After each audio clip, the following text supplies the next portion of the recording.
benefits and dangers of biblical theology. All right, so tonight we want to discuss biblical theology. That's that narrative-driven theology. So benefits and dangers of biblical theology. The benefit of biblical theology, that's understanding what the Bible teaches in light of the grand narrative, is that it keeps everything in context of the bigger story, right? So if we're discussing sin, let's say, biblical theology is going to force us to study sin as revealed in Scripture. So that's going to protect us from taking anything out of context, because it's going to force us to read about it as God revealed it throughout the Scriptures. So it keeps things in context. That's really nice. Thank you, biblical theology. This is why we're great friends. Okay, number 2, it also helps us see how the whole Bible points to Jesus and the end of the story. Okay, once again, small little rant here. In our generation, we do such a good job of pointing everything to Jesus. Okay, for the record, I like Jesus. I'm a fan. That said, the Bible does not end in the Gospels. It ends in Revelation, when he's got his crown on and he's on a throne. Okay, so if we stop at Jesus dying and he rose again, like, that's not the end of the story. And biblical theology forces us to appreciate the entire narrative of reality, which is so necessary for our souls, right? Because if we fail to appreciate the entire narrative of reality, then we will lack hope.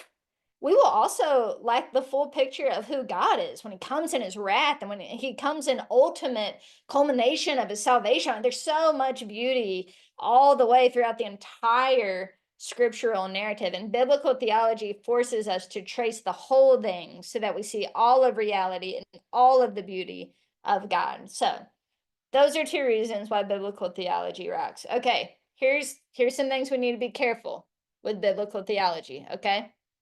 Number 1, skipping the original experience of the text.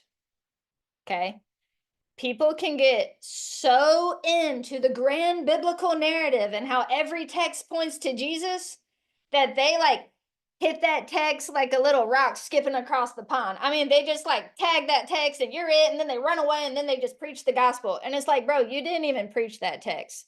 Like you like gave that text a high five, you got on your biblical theology train and you went straight for the cross. And it's like, why did you even bother pretending like you were going to preach that text if you're just going to preach the gospel?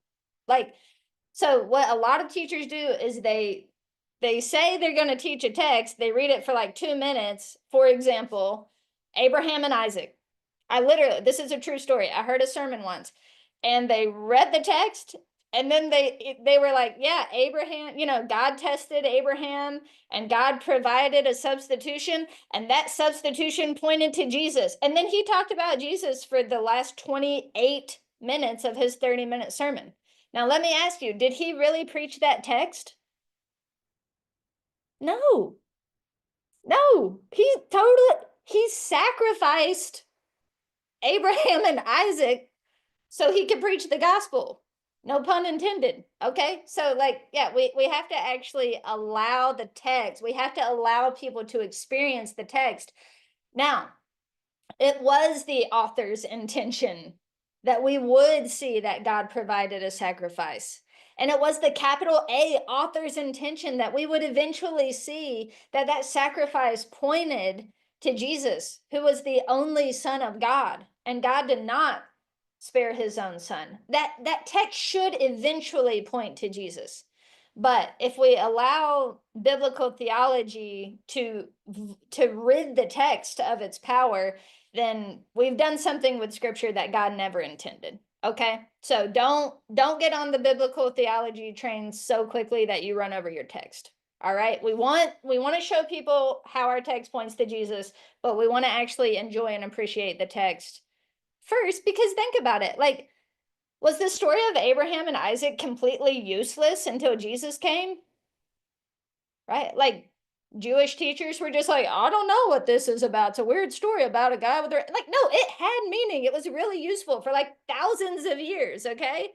for the people of God. And it's still useful in the same way that it was to them. It just also points to Jesus now. Okay.